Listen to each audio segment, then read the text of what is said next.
Tirar nota baixa na faculdade é um pesadelo e pode ser ainda pior se o aluno tiver financiamento pelo governo, o FIES.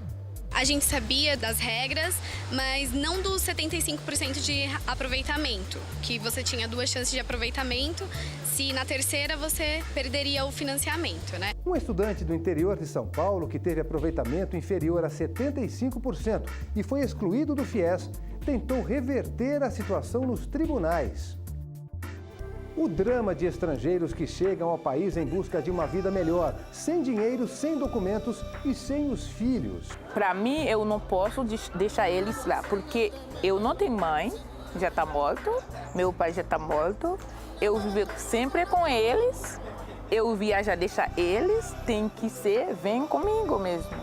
É por isso eu fui fazer uma coisa para vir melhor para mim. Agora, todo refugiado que chegar ao Brasil em situação de miséria não vai mais pagar taxas para tirar a documentação. De um lado, a preservação da história, do outro, o progresso e a modernidade.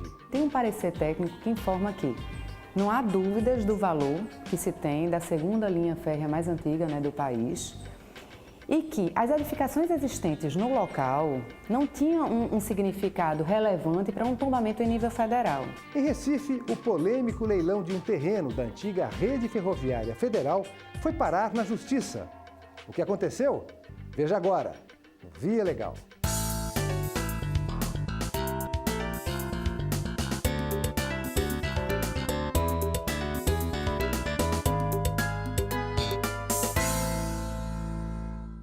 Pagar faculdade no Brasil é para poucos. As mensalidades altas fazem os estudantes procurarem as universidades públicas.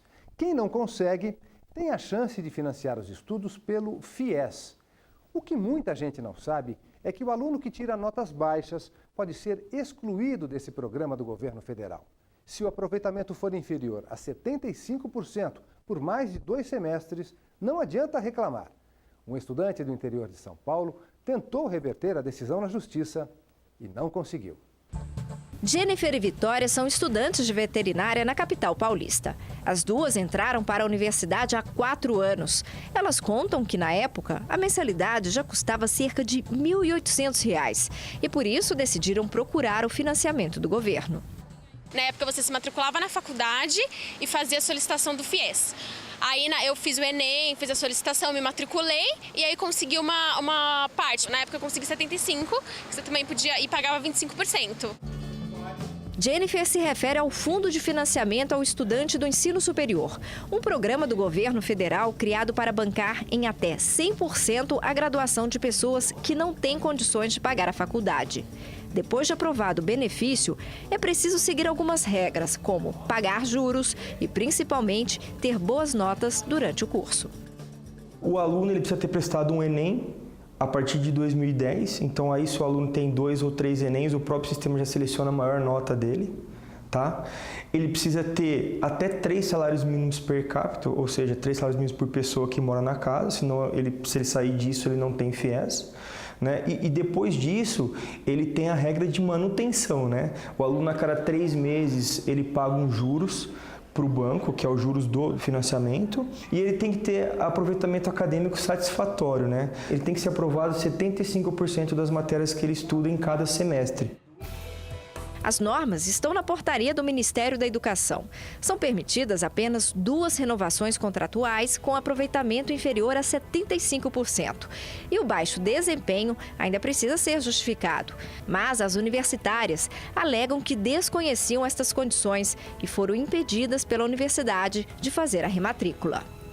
Quando a gente vai assinar o contrato, quando a gente faz a contratação até pelo banco, ninguém informa isso pra gente. Que a gente está fazendo financiamento, a cada 3 meses a gente deposita um valor de juros e ninguém informa que se a gente não tiver rendimento na faculdade, independente se for por problema de saúde, por problema particular, se você reprova, por mais de 2 vezes você perde o financiamento. A gente sabia das regras, mas não dos 75% de aproveitamento, que você tinha 2 chances de aproveitamento, se na terceira você perderia o financiamento, né? Isso a gente não sabia, não ficou claro. Então acabou que eu perdi meu financiamento também por causa de reprovação e eles não deixaram isso tão claro pra gente, infelizmente. Já um estudante de Sorocaba, interior de São Paulo, decidiu recorrer à Justiça Federal para tentar recuperar o financiamento estudantil. Ele já estava na metade do curso de veterinária quando perdeu o crédito do FIES pelo baixo desempenho acadêmico por mais de 3 semestres. Segundo o advogado, o universitário não foi comunicado sobre o possível bloqueio do crédito para que pudesse se defender. Ele alega também que o jovem teve problemas pessoais que comprometeram o rendimento dele nos estudos. O pedido é que seja revertida essa decisão da instituição educacional para que possa ser enviada a documentação e aprovação da instituição, porque é ela que bloqueia o envio da documentação para as instituições financeiras, né? Então, para que a gente possa ter uma continuidade nisso, precisaria a instituição educacional aceitar, né, a justificativa do aluno em questão, para que ele possa dar sequência no curso. Até porque não foi respeitado, não foi possibilitado a ele se defender.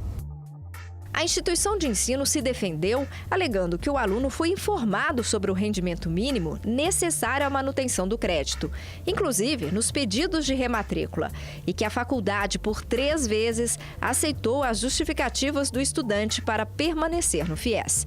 Na sentença, a primeira instância de Sorocaba determinou a exclusão do universitário do programa do governo e determinou o pagamento do valor financiado durante o período em que ele estudou.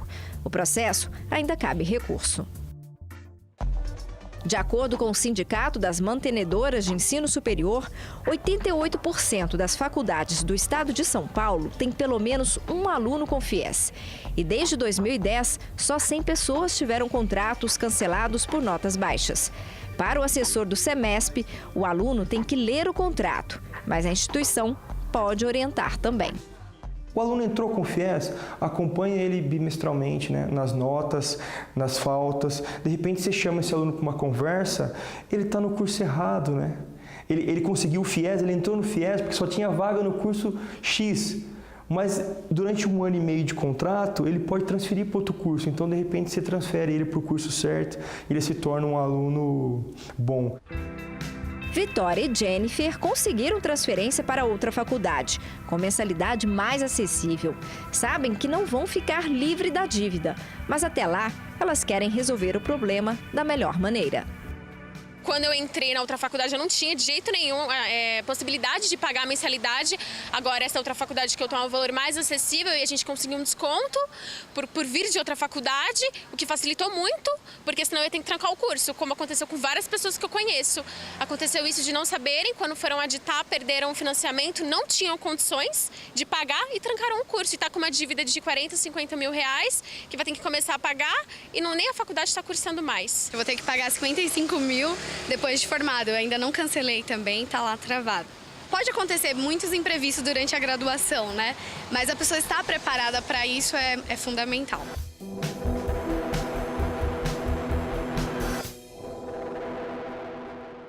Mais de 2 trilhões de reais. Foi esse o montante pago pelo brasileiro em impostos e taxas durante o ano de 2017. O levantamento é do Impostômetro, da Associação Comercial de São Paulo. E algumas taxas são tão altas que o cidadão simplesmente não consegue pagar. Taxas que pesam ainda mais para quem chega ao Brasil procurando abrigo. No sul do país, uma família pobre que veio do Haiti teria que pagar mais de R$2.000 para regularizar a documentação dos filhos. Mas a justiça entendeu que essa cobrança viola o princípio da dignidade da pessoa humana. Veja na reportagem de Marcelo Magalhães. De Miragüen, no Haiti, até Caxias do Sul, no Brasil, foram quase 6.000 quilômetros de viagem. Chegar bem estranho, porque na hora de chegar, eu não consegui falar, mas, graças a Deus, eu cheguei aqui mês de fevereiro. Tá bem legal para mim, porque eu sou só haitiano, não uma firma, eu não consegui falar, mas tem gente boa também.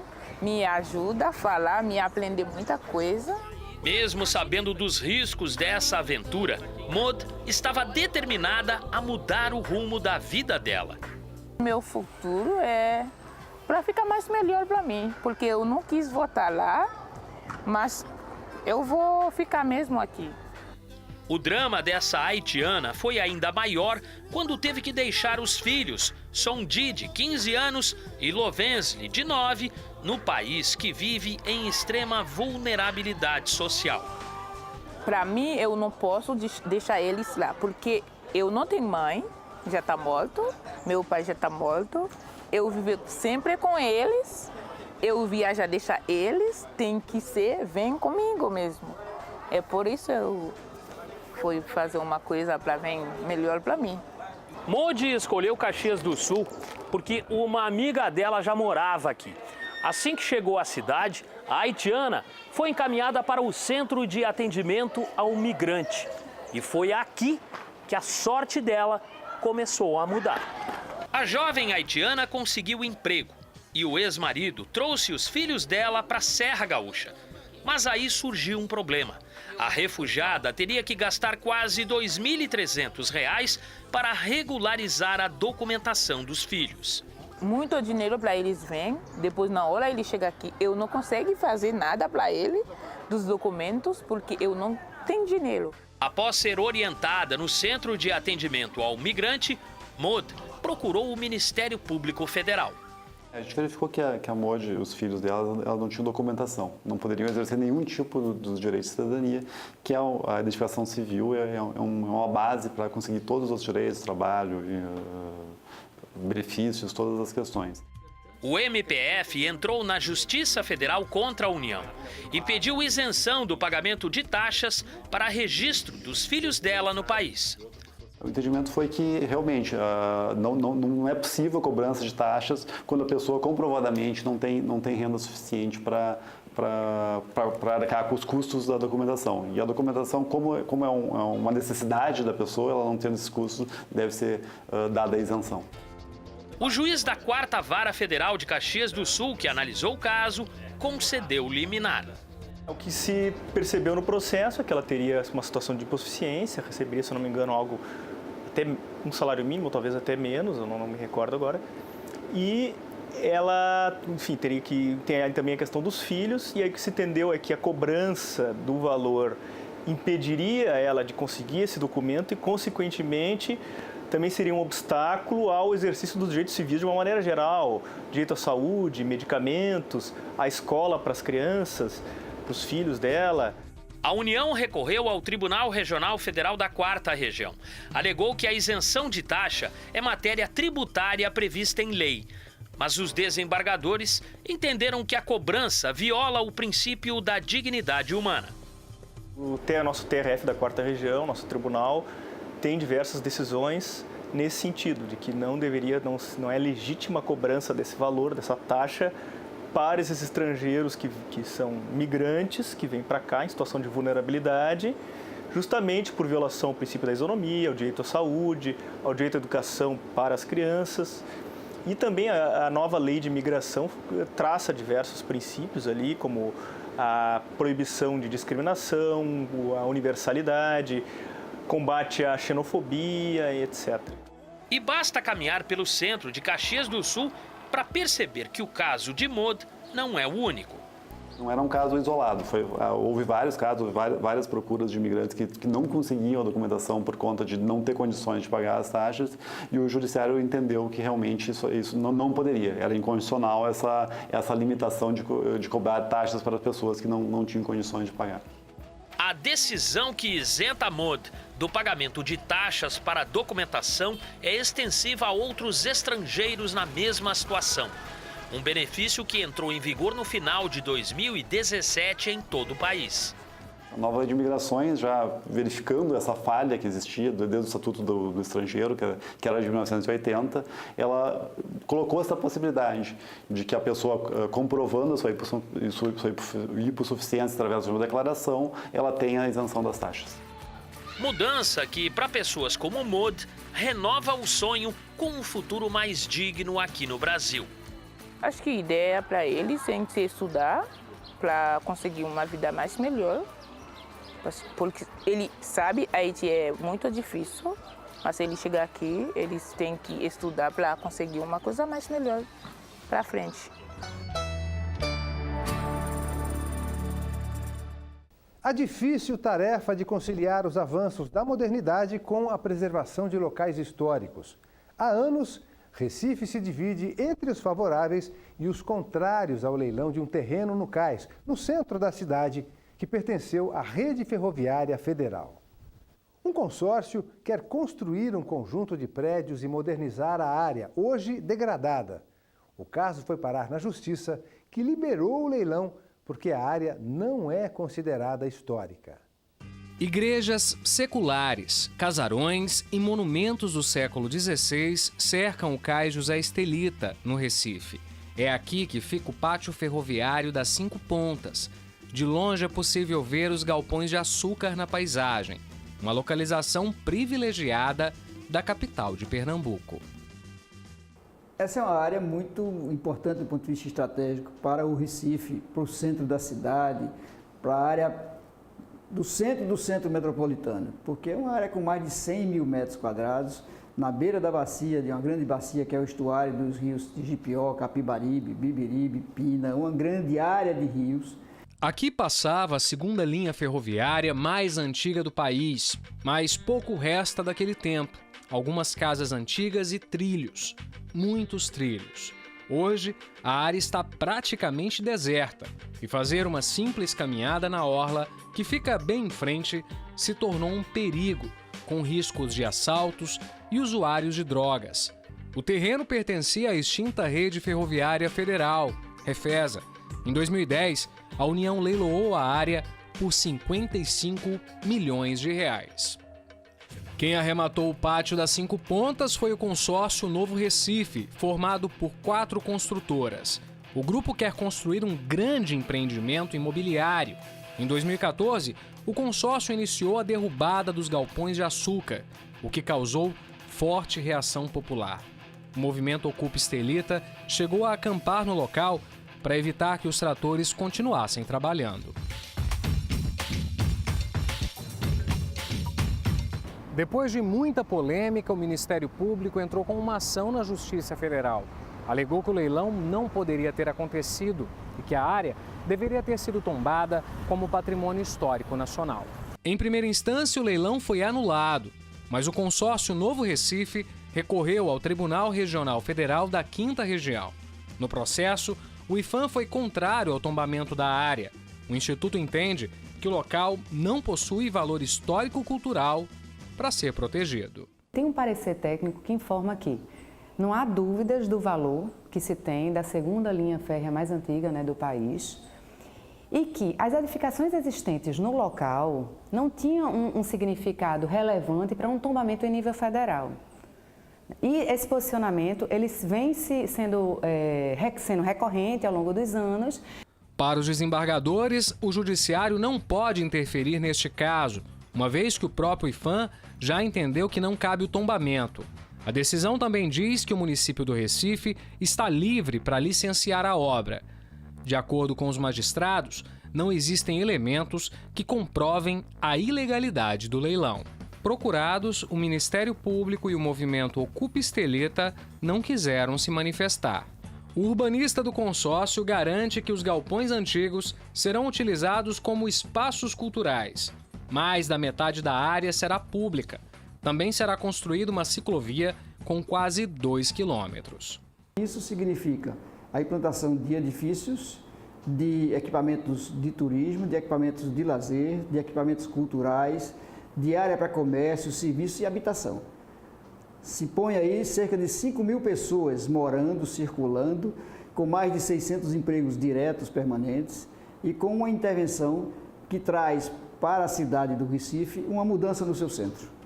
O novo projeto prevê ainda a recuperação da Igreja São José, que fica bem perto daqui. Já o viaduto que passa por cima deste forte deve ser demolido.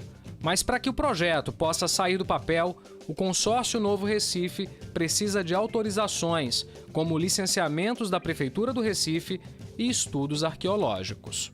Seria bacana. Agora sim, se as pessoas tivessem consciência e realmente fosse tudo aquilo que está previsto no projeto.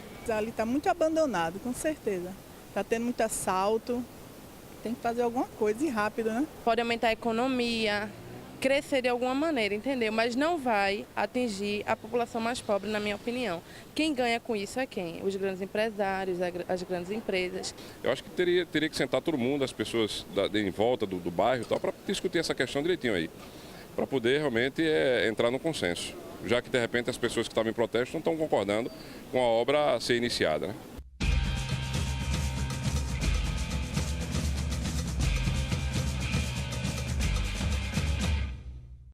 Ainda falando sobre leilão, essa modalidade de negócios atrai muitos interessados e curiosos. O motivo é simples: o preço sempre abaixo do de mercado. Só que é preciso ficar atento às regras para comprar e vender em leilão e não transformar o lucro em prejuízo. Veja o que aconteceu com um homem que arrematou um Mustang e levou 3 anos para tirar o carro da garagem. No pavimento superior. Quem dá mais, dou-lhe uma, dou-lhe duas, dou-lhe 3. Vendido. Estamos falando de um leilão, prática antiga, mas ainda muito usada para compra e venda de diversos produtos. R$28 mil. E vendido para a senhora aqui à minha direita, parabéns. O Gilberto fez dos leilões um ofício, compra e depois revende. Veículos, móveis em geral residenciais, móveis para escritório, lotes também, residências, qualquer coisa. O que for em leilão interessa pra gente. O que atrai os participantes de um leilão é a possibilidade de comprar por um preço bem abaixo do de mercado. Mas, em alguns casos, o barato pode sair caro. Eu tenho pelo menos 12 veículos aí que já estou com ele há mais de 6 meses que eu não consegui documentar de jeito nenhum. Inclusive ônibus, caminhão. Tem hora que eu fico com o cabelo tá tudo branco já, não é à toa. Tudo de preocupação com isso aí. Dor de cabeça que um comprador do Rio Grande do Sul também teve ao arrematar um veículo Mustang ano 2000. O carro foi comprado em um leilão da Receita Federal. O problema é que o comprador não conseguiu regularizar a documentação do veículo. Por um erro, o automóvel foi cadastrado como veículo de coleção. Mas isso só pode acontecer quando o carro tem mais de 30 anos, como é o caso desse Mustang aqui, 1967. A saída foi procurar a Justiça. O juiz de primeira instância na Justiça Federal em Brasília entendeu que houve falha do Detran do Rio Grande do Sul no cadastro do veículo e determinou que o órgão corrigisse a classificação e o licenciamento e emplacamento no prazo de 30 dias.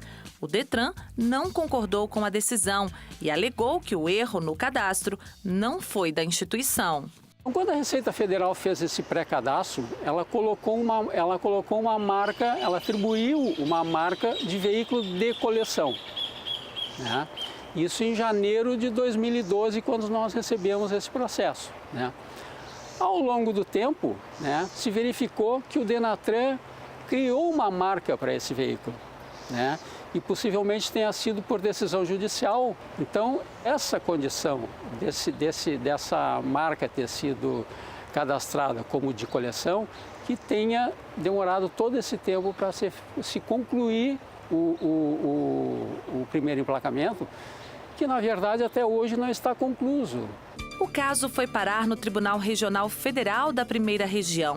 Ao analisar o processo, a 6ª turma do TRF1 manteve a decisão de primeira instância. Os magistrados entenderam que ficou comprovada a falha do Detran do Rio Grande do Sul, como explica esta advogada da União. A decisão do TRF, em última análise, assegurou o direito ao emplacamento, principalmente em razão dos empecilhos não terem sido criados pelo autor. Ele apresentou a documentação que foi requerida, o Detran do Rio Grande do Sul informou esses dados para o Denatran e houve ali um problema de comunicação e de remessa de documentação, no caso, que gerou um atraso de quase 3 anos para o emplacamento do veículo, que não é aceitável no processo administrativo no Estado democrático de direito, né? Problemas com carros arrematados em leilões são comuns. Por isso, é importante que o comprador fique atento a alguns detalhes. O que eu indico é que a pessoa possa procurar todas as informações, seja o Detran, seja em relação a multas, certidões negativas, inclusive dos antigos proprietários, para que ela possa ter a certeza de que ao adquirir aquele bem, a transferência seguirá sem muitos transtornos, sem grandes problemas. O Gilberto, que já teve muita dor de cabeça, reforça esse alerta. Carro, a pessoa tem que tomar cuidado, vai em vários leilões, acompanha, assiste, dá para viver disso tranquilamente. Mas primeiro aprende, não vai logo encarando, porque a chance de perder dinheiro é muito grande.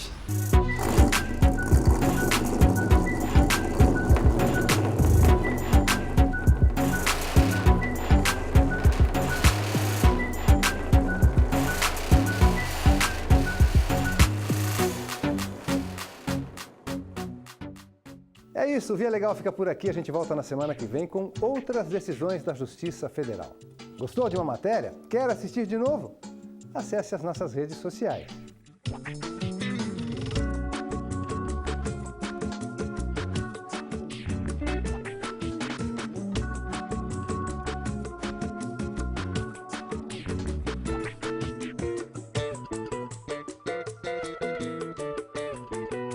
Curta, comente, compartilhe. Tchau!